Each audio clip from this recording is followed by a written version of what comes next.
जय श्री कृष्ण। राधे राधे दोस्तों, आप सभी का दिन शुभ मंगलमय हो। भगवान श्री कृष्ण की कृपा सदा आप पे, आपके परिवार पे बनी रहे। आज सुनिए कार्तिक महात्म का अगला अध्याय। आज आपके अध्याय का शुभ आरंभ करते हैं। कार्तिक माह में सुनी जाने वाली एक सुंदर कहानी से करेंगे भगवान विष्णु और महालक्ष्मी जी की कथा का आरंभ। तो आप सब महालक्ष्मी और विष्णु भगवान के चरणों का ध्यान करते हुए चलिए सुनते हैं कथा का रसपान। पुराणों में भगवान विष्णु को इस संसार का पालनहार कहा गया है। त्रिमूर्ति के अन्य दो रूप हैं, भगवान ब्रह्मा जी और भगवान शिव जी।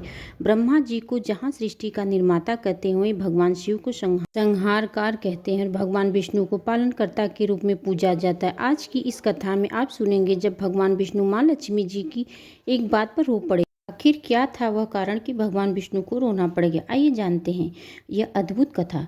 पौराणिक कथा के अनुसार एक बार भगवान विष्णु की शेषनाग पर बैठे बैठे उदास हो गए। उन्होंने मृत्यु लोक यानी धरती लोक पर जाने का विचार आ गया। धरती पर जाने का मन बनाते ही भगवान विष्णु जाने की तैयारी में लग गए। अब स्वामी को तैयार होता हुआ देख माँ लक्ष्मी पूछ पड़ी, स्वामी आप कहाँ जाने की तैयारी में लगे हैं? तब भगवान विष्णु बड़े प्यार से बोले, लक्ष्मी मैं धरती लोक पे घूमने जा रहा हूँ, अपने भक्तों से मिलने जा रहा हूँ। यह सुनकर माँ लक्ष्मी जी का भी मन धरती पर आने का हुआ। उन्होंने श्री हरि विष्णु जी से कहा, आज्ञा मांगी।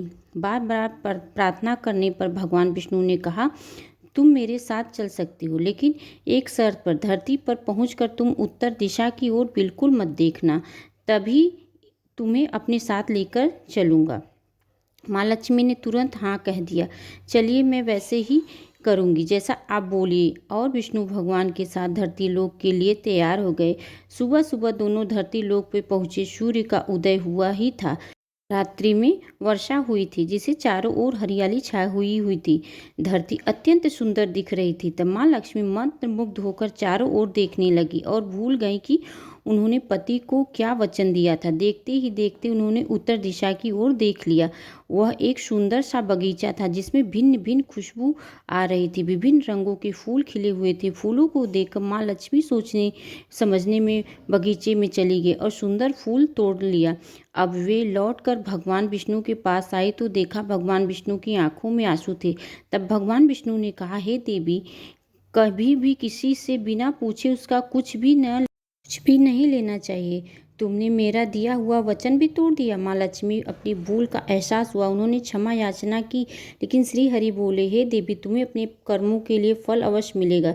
जिस माली के खेत में तुमने बिना पूछे फूल तोड़ा, वह एक प्रकार की चोरी हुई। इसलिए अब तुम 3 वर्ष तक माली के घर में सेविका बनकर रहोगी, फिर मैं तुम्हें वैकुंठ में लेके जाऊंगा। माँ लक्ष्मी ने सिर झुकाकर यह आदेश स्वीकार कर लिया। उन्होंने एक गरीब औरत का रूप धारण किया और उस माली के पास पहुंच गई, जिसका नाम था माधव। माधव अपनी पत्नी और 2 बेटों और बेटियों के साथ एक झोपड़ी में रहता था। फिर माँ लक्ष्मी ने माधव से कहा, मैं एक गरीब स्त्री हूँ, मेरी देखभाल करने वाला कोई नहीं, मुझे कोई काम दे दीजिए, मैं आपके घर में सारा काम कर दूंगी, बस बदले में रहने को एक कोना दे दीजिए। माधव दयालु व्यक्ति था। उसने कहा, ठीक है बहन, मैं भी बहुत गरीब हूँ, पर तुम मेरी छोटी बहन बनकर रह सकती हो। जैसे जैसे हम साथ रहेंगे वैसे ऐसे तुम भी रह लेना। इस प्रकार माँ लक्ष्मी माधव के घर में बेटी की समान रहने लगी। कहा जाता है कि जिस दिन माँ लक्ष्मी उसके घर में आए, उसी दिन से माधव की किस्मत बदल गई। अगले ही दिन उसे फूलों से बहुत आमदनी हुई। धीरे धीरे उससे गाय खरीदी, फिर खेत, फिर कपड़े, फिर गहने, फिर पक्का मकान बना लिया। माधव सोचने लगा, आखिर मेरे घर में यह सब कुछ इस स्त्री के आने के बाद ही हो रहा है। 3 वर्ष बीत गए। एक दिन जब माधव खेत से लौट रहा था, उसने द्वार पर एक देवी स्वरूप स्त्री को देखा। वह चकित रह गया। वह तो उसकी चौथी बेटी थी। तब माँ लक्ष्मी ने अपना रूप प्रकट किया और कहा, हे माधव, तुमने मुझे बेटी की तरह रखा, इसलिए मैं तुम्हें वरदान देती हूँ कि तुम्हारे घर में कभी धन और सुख आनंद की कमी कभी नहीं होगी। यह कहकर माँ लक्ष्मी श्री हरि के पास बैठकर बैकुंठ में लौट गई। तो इसी प्रकार आप भी माँ लक्ष्मी की प्रार्थना कर सकते हैं। हे माँ लक्ष्मी, जिस तरह आपने उस गरीब माली को सुख संपत्ति और वैभव का सुख प्रदान किया, उसी प्रकार हर भक्त को, यह कथा सुनने वाले को, कथा कहने वाले के घर में सुख समृद्धि और खुशियों का बहार कर देना, ताकि चारों तरफ उसकी ज़िंदगी में खुशहाली फैल जाए और आप हमेशा आगमन रहे।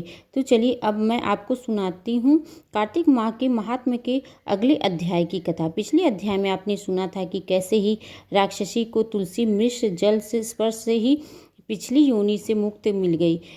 तब राजा पृथ्वी हाथ जोड़कर देव ऋषि नारद से कहा, हे महाराज, अब भगवान की पूजा का महात्म सुनने की भी कृपा कीजिए। देवर्षि नारद ने राजा की विनती सुनकर वीणा बजाई और बोले, नारायण नारायण। राजा प्रभु, जो व्यक्ति मनोविनोद अर्थात हंसी में भी भगवान का मजाक भजन करता है, वह भी परम पद को प्राप्त कर लेता है, और जो श्रद्धा युक्त होकर भजन करता है, उसके महात्मा का वर्णन तो कोई नहीं कर सकता। हे प्रभु, इस संदर्भ में मैं तुम्हें एक अति प्राचीन इतिहास सुनाता हूँ। ध्यान पूर्वक से सुनना और बीच में इसे छोड़कर मत जाना। कंदापि पर्वत पर दीर्घपुर नामक नगर में एक सुबह नाम का एक अत्यंत धर्मात्मा राजा रहा करता था। वो अपनी प्रजा का पालन पुत्र जैसा करता था। उसकी प्रजा भी उसे अत्यंत प्रेम करती थी। उसका एक पुत्र था ध्रुमकेश, जो दुराचारी और स्त्रीगामी, चोरी और जुआरी था। राजा शुभा ने अपने पुत्र को बार बार समझाया। उन्होंने इसके बारे में भी बताया, अनेक बार तो दंड भी दिया, परंतु वह किसी प्रकार नहीं मरा। एक दिन खेलते हुए उसकी गेंद छोटी रानी के महल में जा गिरी। तब वह गेंद लेने महल में गया तो उसकी बीमाता यानी छोटी रानी उस पर मोहित हो गई। दोनों ने कामवश भोग विलास किया। जब यह बात राजा को ज्ञात हुई तो उन्होंने पुत्र को प्राणदंड नहीं दिया, परंतु राज्य में निष्कासित कर दिया। राजकुमार अब वन में भटकने लगा। वह प्रतिदिन मांस मदिरा व सेवन करता और रात्रि में वेश्याओं के घर में रहा करता। चोरी करके जो भी धन प्राप्त होता सब उस पर खर्च कर देता। अनेक वर्ष इसी प्रकार उसके व्यतीत होते गए। जब एक समय वह भटकते भटकते वृंदावन पहुंचा, वहां उसने सत्यव्रत नामक एक विष्णु भक्त को देखा। वह भक्त अपना घर बार छोड़कर कार्तिक मास के वृंदावन में रहकर केवल भगवान की पूजा करता था। वह कंदमूल फल खाकर भक्ति में लीन रहा करता था। प्रतिदिन वह प्रार्थना करता, हे भगवान, इस दुख स्वरूप संसार में मुझे पार लगाइए। मैं राधा जी के सहित आपको बारंबार नमस्कार करता हूँ। वह भक्ति भाव में ही बहुत रोता, कभी गाता तो कभी खुशी से नाचने लगता। धूमकेश ने जब उस भक्त की यह लीलाएं देखी तो रात में वो वेश्याओं के घर लौट आया और मिट्टी की एक मूर्ति बनाकर वैसे ही सब कर्म करने लगा जैसे भक्त करता था। उसे हंसी हंसी में भगवान की पूजा की स्तुति करके सो गया। और उसी रात राजा ने दूत आए और अपराधवश धूमकेतु की हत्या कर दी। जब वह मेरा तो यमदूत उसे पकड़कर यमराज के पास ले आया तो बोले, यह तो महापापी है, इसे अवश्य दंड दीजिए। फिर धूमकेतु को देखकर यमराज अपने सिंहासन कर उठ खड़े। उन्होंने उसका सत्कार किया, पद अर्थ और आसन देखा और अपने दूतों को बोला, तुम सब दूतों का धिक्कार है। जब मैं कहा था कि विष्णु भक्त को मत लाना, फिर इसे क्यों लाए? यह भक्ति चाहे हास्य से ही की है। कार्तिक मास में भगवान की पूजा करना बहुत शुभ होता है अत्यंत। यह अतः वैकुंठ लोक का अधिकारी है। यमराज ने धूमकेतु को अपने पास बैठाया, कहा, भगवान की भक्ति 9 प्रकार की होती है। राजा परीक्षित ने कथा सुनाकर श्री सुखदेव ने कीर्तन करके प्रहलाद के स्मरण से, लक्ष्मी जी के चरण सेवा से राजा प्रीत ने, पूजा के क्रूर वंदना से अर्जुन दास भाव से, और राजा बलि ने आत्मवेद परम पद पाया। इसी प्रकार तुमने भी भले ही हास्य रूप से पर भगवान की पूजा तो की है ना। अब तुम स्वर्ग के बल्कि तुम वैकुंठ लोक के अधिकारी हो।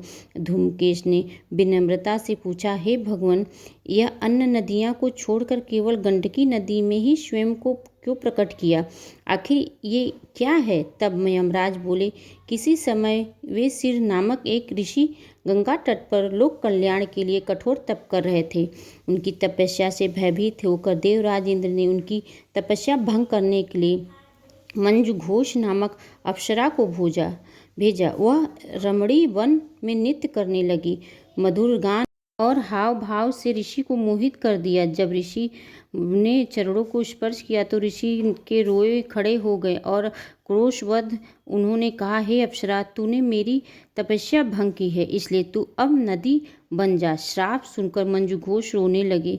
उन्हें विनती की, हे मुनि, मैं श्राप की पात्र नहीं हूँ, कृपया करके मुझे क्षमा कीजिए। ऋषि ने द्रविड़ होकर कहा, जब भगवान विष्णु वृंदा के श्रापवश शिला रूप होकर तुझ में स्थित होंगे, तब तू उन्हें धारण करने वाली नदी बनेगी। इस प्रकार मेरा यह श्राप तेरे लिए वरदान बन जाएगा। फिर यमराज बोले, हे राजकुमार, इसलिए गंडकी नदी में ही भगवान विष्णु शालिग्रामशील रूप में निवास करते हैं। अब तुम बैकुंठ लोक जाओ। इतना कहकर यमराज ने धूमकेतु को विदा कर दिया। दिव्य विमान में बैठाकर बैकुंठ लोक चला गया और हरि चरणों में स्थान प्राप्त किया। यह सब केवल कार्तिक माह में भगवान की विष्णु की पूजा का फल था। वह हंसी हंसी में की गई पूजा देव ऋषि नारद ने इसे कहकर कुछ समय के लिए अपनी वाणी को विराम दिया और बोले, हे प्रभु जी, कार्तिक मास में की गई पूजा कभी व्यर्थ नहीं जाती। जहाँ शालिग्राम भगवान है वहीं गंडकी नदी है, समस्त तीर्थों का वास। इसलिए जो भी भक्त कार्तिक मास में भगवान विष्णु, माँ लक्ष्मी और तुलसी माता की पूजा करता है, वह जन्म जन्मांतर के पापों से मुक्त होकर बैकुंठ लोक का अधिकारी बन जाता है।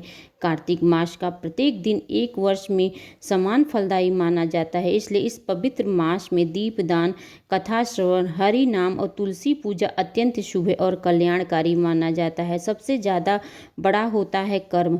जब अपने कर्म अच्छे होते हैं, जब आपकी पूजा अच्छी होती है, आपकी श्रद्धा भाव भगवान के प्रति होती है, तब आपकी सफलता, आपकी खुशहाली और आपके वैभव में कोई भी बाधा नहीं डाल सकते, चाहे वो कितना बड़ा पराक्रमी क्यों न हो। पर प्रभु के आगे उसकी एक नहीं चलती।